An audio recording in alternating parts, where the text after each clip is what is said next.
안녕하십니까. 한성대학교 법정책 트랙에 재학 중인 23학번 신혜령입니다. 저는 이번 영상으로 AI 소방 로봇과 미래 진로 계획, 즉 4차 산업혁명 기술과 법정책 분야의 연결이라는 주제로 발표를 하겠습니다. 먼저 목차는 주제 선정 배경과 AI 소방 로봇이 주제였던 중간 과제를 요약해드리고 저의 진로 목표와 진로 개발 계획, 마지막으로 마무리와 다짐 순으로 말씀드리겠습니다. 여러분들은 소방 로봇에 대해 들어보신 적 있으신가요? 사회의 과학 발전이 이루어지면서 4차 산업혁명의 핵심 기술인 인공지능은 다양한 분야에서 접목되어 왔습니다. 그 영향력은 재난 대응 분야에서도 빠르게 확산되었고, 특히 인간의 생명을 구하는 데 있어 가장 치열하고 위험한 현장 중 하나인 화재 현장에서 소방관들의 안전과 효율적인 구조활동을 위해 인공지능 기술과 로봇이 융합된 AI 소방 로봇이 중요한 해결책으로 떠오르고 있습니다. 우리나라도 과학 기술의 발전 속도가 빠르게 가속화되면서 재난 대응 분야의 첨단 기술을 접목하려는 시도가 이루어지고 있다고 합니다. 그렇게 이는 국내 재난 대응 체계에 큰 전환점을 가져올 수 있는 중요한 움직임이라고 생각하여 주제를 선정하게 되었습니다. 더해 인공지능 기반 소방 로봇이 어떤 방식으로 재난 현장에 투입되고 있는지 알아보고 현실적인 해결책을 찾기 위해 AI 소방 로봇을 주제로 정하였습니다. 중간 과제의 서론은 앞서 말씀드린 것처럼 인공지능은 4차 산업혁명의 핵심 기술로 다양한 분야에서 빠르게 활용되고 있습니다. 특히 재난 대응 분야에서도 AI 기술을 접목하려는 시도가 활발히 이루어지고 있으며 그 중에서도 화재 현장은 생명과 직결된 고위험 지역으로 소방관들의 안전을 확보하고 구조 작업의 효율을 높이는 것이 매우 중요합니다.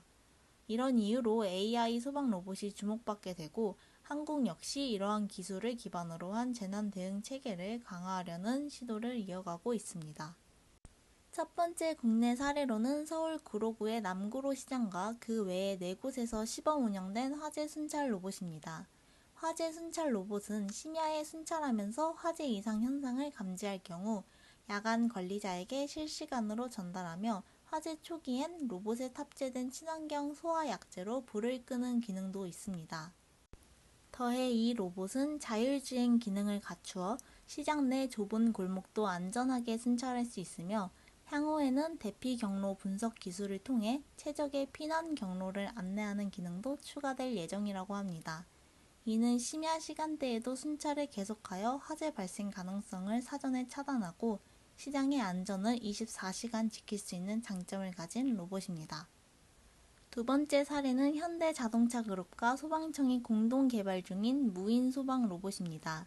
이는 전기차 화재 진압을 위해 설계된 첨단 장비로 특히 무선 원격 조종을 통해 지하주차장과 같은 소방관의 접근이 어려운 지하 공간에서 효과적인 대응을 목표로 개발되었습니다.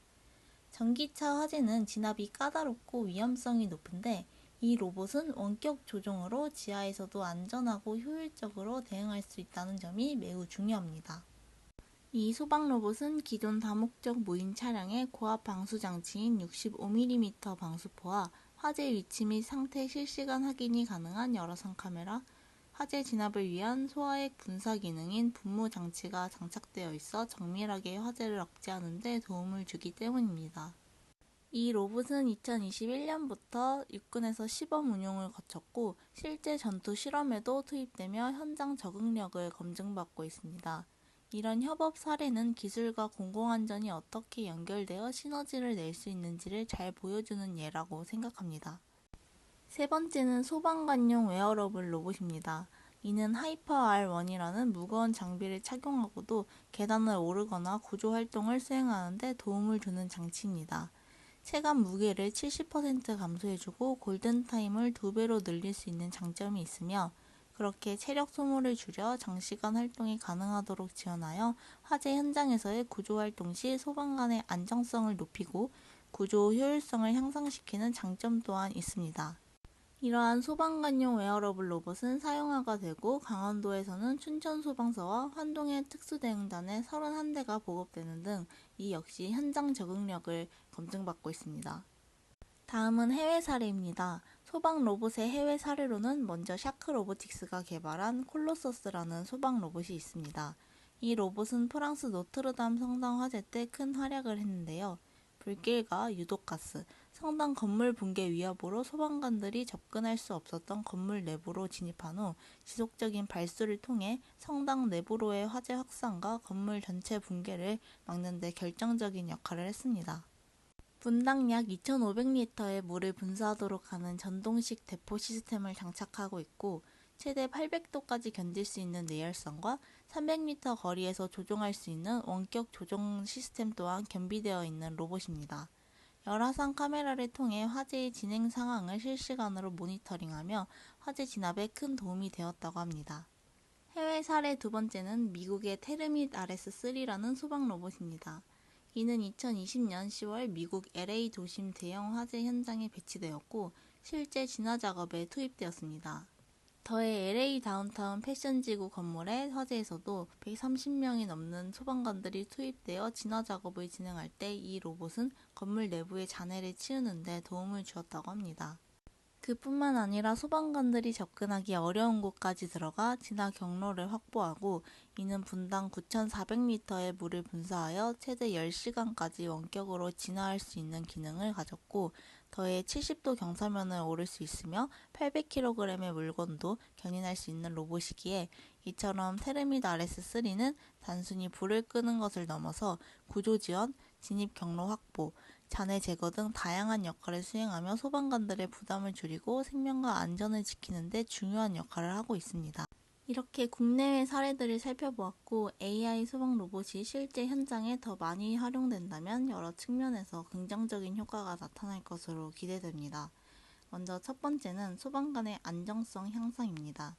화재 현장은 유해가스나 붕괴 위험처럼 생명과 직결된 위험 요소가 많습니다.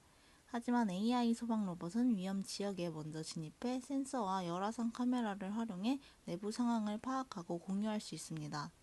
덕분에 소방관들이 보다 안전한 환경에서 대응할 수 있고 순직이나 부상 위험도 크게 줄일 수 있습니다.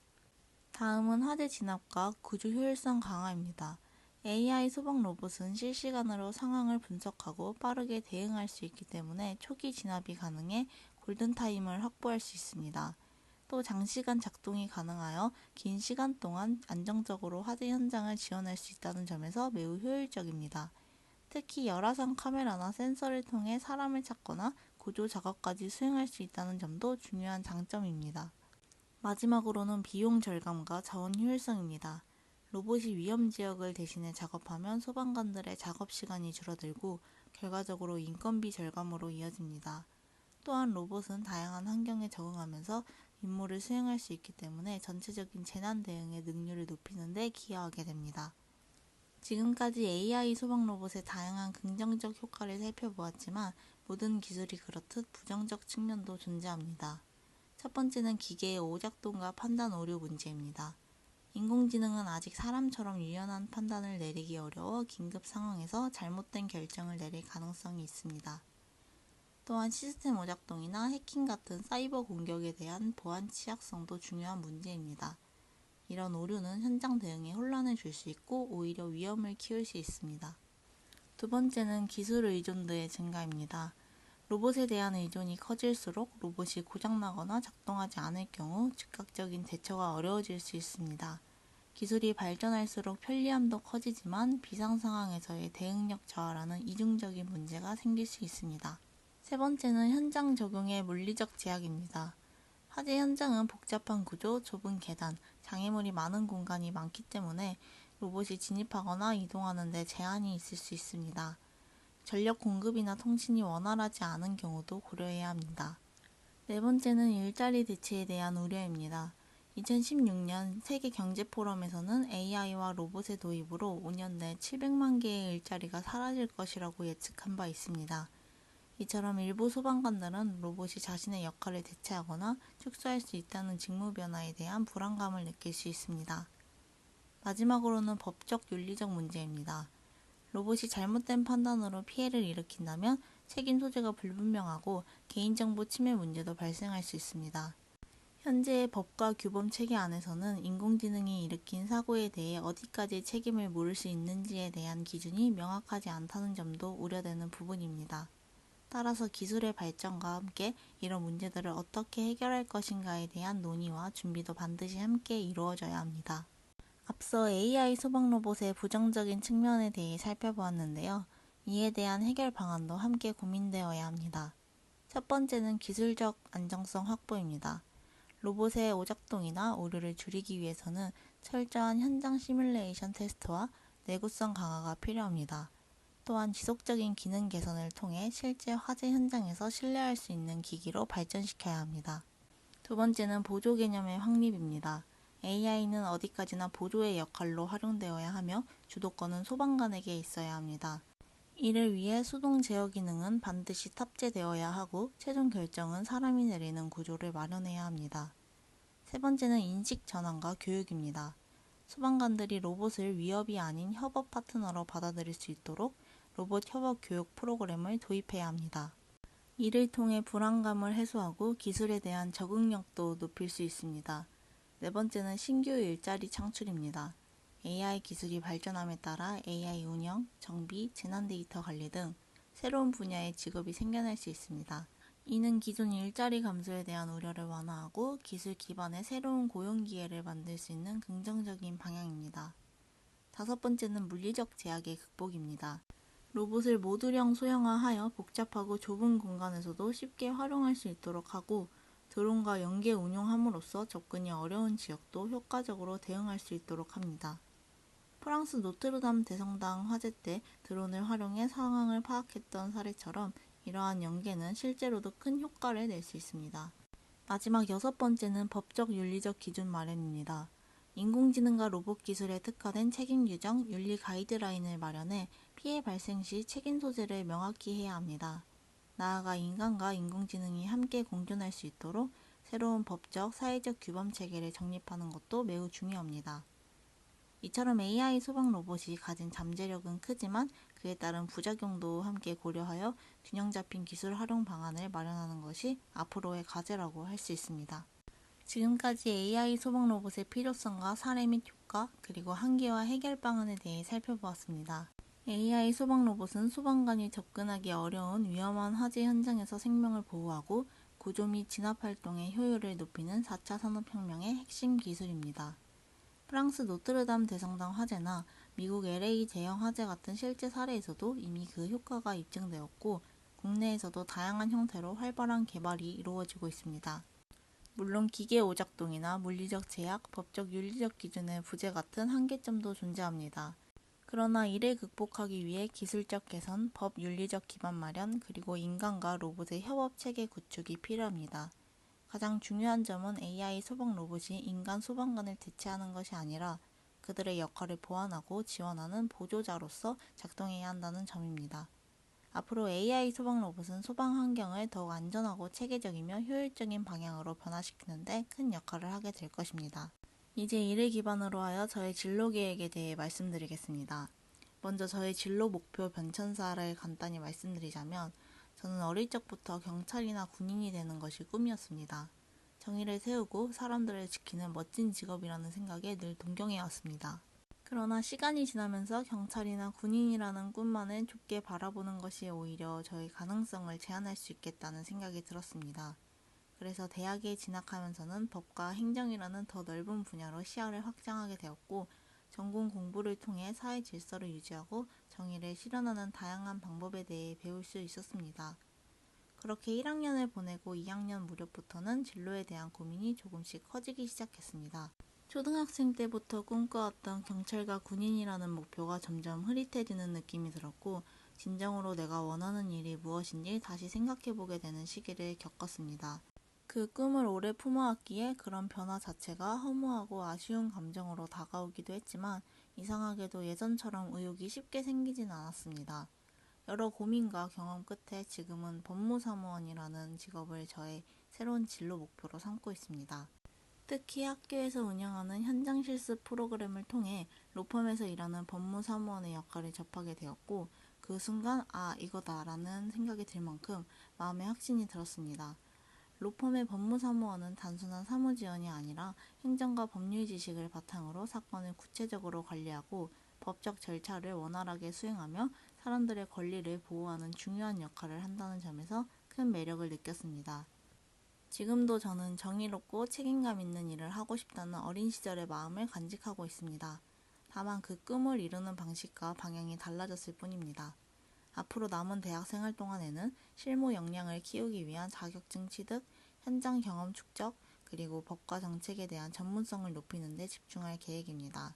그렇게 저의 최종적인 진로 목표는 법과 정책을 전공한 사람으로서 로펌에서 신뢰받는 법무사무원으로 성장하는 것입니다. 이를 위해 저는 정확한 문서 처리 능력, 법적 지식을 바탕으로 사건을 효율적으로 관리할 수 있는 실무 능력, 그리고 기술 친화적 사고력을 갖춘 현장 중심형 스마트 법무사무원으로서의 자질을 갖춰나가고자 합니다. 다음으로는 저의 진로 개발 로드맵에 대해 말씀드리겠습니다. 지금까지 저는 법무사무원이라는 진로 목표를 구체화하기 위해 다양한 경험과 역량을 쌓아왔습니다. 먼저 학술 소모임인 법학연구회 활동을 통해 AI 판사 도입과 같은 첨단 법률 이슈에 대해 함께 토론하며 법적 윤리적 시각을 갖는 훈련을 해왔습니다. 여러 이슈들을 다루며 로스쿨 면접 문제를 주제로 논리적 말하기 활동도 해보며 역량을 키우기 위해 노력했습니다. 또 행정법 PBL 수업에서는 실질적인 사례를 중심으로 법률적 해결책을 도출하는 경험을 쌓았고, 행정통계론에서는 R 프로그램을 활용한 데이터 분석 과제를 수행하며 기초 통계 활용 능력을 익혔습니다. 이러한 경험들은 단순한 지식 습득을 넘어서 실제 법률 현장에서 요구되는 사고력과 분석력을 키우는 데 큰 도움이 되었다고 생각합니다. 앞으로는 이러한 기반 위에 다음과 같은 실천 계획들을 더해 나가고자 합니다. 먼저 2025년 2학기에는 법무법인 율촌에서의 현장 실습을 계획하고 있습니다. 실제 로펌 업무 환경 속에서 법무사무원의 역할과 책임을 직접 체험함으로써 실무 역량을 더욱 강화할 수 있으리라 기대하고 있습니다. 동시에 과학기술과 사회 관련 공모전이나 정책 아이디어 제안형 비교과 프로그램에도 참여해볼 계획입니다. 이는 단순한 법률 지식에 그치지 않고 사회 현안에 대한 융합적 사고력과 정책적 접근 능력도 함께 기르는 데 목적이 있기에 도움이 될 것이라고 생각합니다. 또 컴퓨터 활용 능력과 데이터 분석 등 기본적인 업무 처리 능력 향상을 위해 관련 자격증 준비도 진행할 예정입니다. 이 모든 경험과 계획들은 제가 추구하는 최종 목표인 법과 정책 전공자로서 로펌에서 신뢰받는 법무사무원으로 성장하는 것과 연결됩니다. 이를 위해 저는 정확하고 효율적인 문서 처리 능력을 갖추고 법률 실무를 이해하고 소통하는 능력을 기르며 정책적 사고와 융합적 관점을 함께 갖춘 현장형 인재로 성장해 나가고자 합니다. 앞서 말씀드린 저의 앞으로의 실천 계획에 대해 좀 더 구체적으로 설명드리겠습니다. 첫 번째는 현장 실습입니다. 저는 2025년 2학기 법무법인 율촌에서의 현장 실습을 예정하고 있습니다. 이 경험을 통해 실제 법률 실무가 어떻게 이루어지는지 직접 체득하고 정확한 문서 처리 능력과 사건 관리의 기본적인 실무 역량을 강화할 계획입니다. 이는 로펌에서 신뢰받는 법무사무원으로 성장하기 위한 가장 중요한 단계가 될 것입니다. 저희 로펌에서는 어떠한 인재상을 원하는지 배울 수 있는 좋은 기회입니다. 두 번째는 비교과 활동입니다. 저는 향후 정책 공모전과 같은 아이디어 제안형 프로그램에 참여할 예정입니다. 이를 통해 법률 지식과 더해 융합적인 사고력과 사회 현안에 대해 정책적 이해 그리고 대안을 제안하는 능력을 기를 수 있을 것이라고 기대하고 있습니다. 세 번째는 자격증 및 어학 능력 준비입니다. 특히 컴퓨터 활용 능력 자격증을 통해 사무 능력을 체계화하고 토익이나 오픽 시험 준비를 통해 로펌 업무에서 필요한 기본적인 외국어 소통 능력도 함께 갖춰나갈 계획입니다. 이는 업무 효율성과 전문성 모두를 강화하는 데 중요한 역할을 하리라 생각합니다. 마지막으로는 취업 목표입니다. 저는 궁극적으로 법적 지식을 바탕으로 사건을 체계적으로 관리할 수 있는 능력, 그리고 기술적 사고력을 갖춘 법무사무원으로 성장하는 것을 목표로 하고 있습니다. 이 네 가지 실천 계획을 차근차근 실현해 나가면서 저는 법과 정책을 전공한 사람으로서 현장에서 신뢰받는 인재로 거듭나고자 합니다. 마지막으로는 마무리 및 다짐입니다. 지금까지 말씀드린 것처럼 저는 기술과 법률이 만나는 지점에 관심을 갖고 있습니다. 특히 AI 소방 로봇 같은 사례를 통해 기술이 발전할수록 법의 역할도 함께 확장되고 있다는 사실을 깊이 인식하게 되었습니다. 저는 앞으로 이러한 기술 흐름을 이해하고 사회 변화에 민감하게 반응할 수 있는 법무사무원이 되고자 합니다. 이를 위해 지금까지는 법학연구의 활동을 통해 다양한 시각과 사고력을 길렀고 다음 학기에는 법무법인 율촌에서의 실습을 통해 실무 역량을 다질 예정이며 과학기술 관련 비교과 활동에도 도전해 정책적 사고력과 융합적 시각을 함께 키워나가려고 하고 있습니다. 저희 목표는 단순히 자격을 갖춘 법무사무원이 아니라 기술의 흐름을 읽고 현장을 이해하며 신뢰를 주는 스마트한 법무사무원으로 성장하는 것입니다. 앞으로도 꾸준히 배우고 경험하면서 누구보다 현장에 강하고 변화에 유연한 인재가 되기 위해 최선을 다할 것이고 이러한 계획을 차근차근 실천해가며 진정성 있는 준비와 경험을 통해 제 진로를 현실로 만들어 나가겠습니다. 이상으로 저의 이야기를 들어주신 여러분들께 감사드리며 발표는 마치도록 하겠습니다. 한성대학교 법정책 트랙 2, 3학번 신혜령이었습니다. 감사합니다.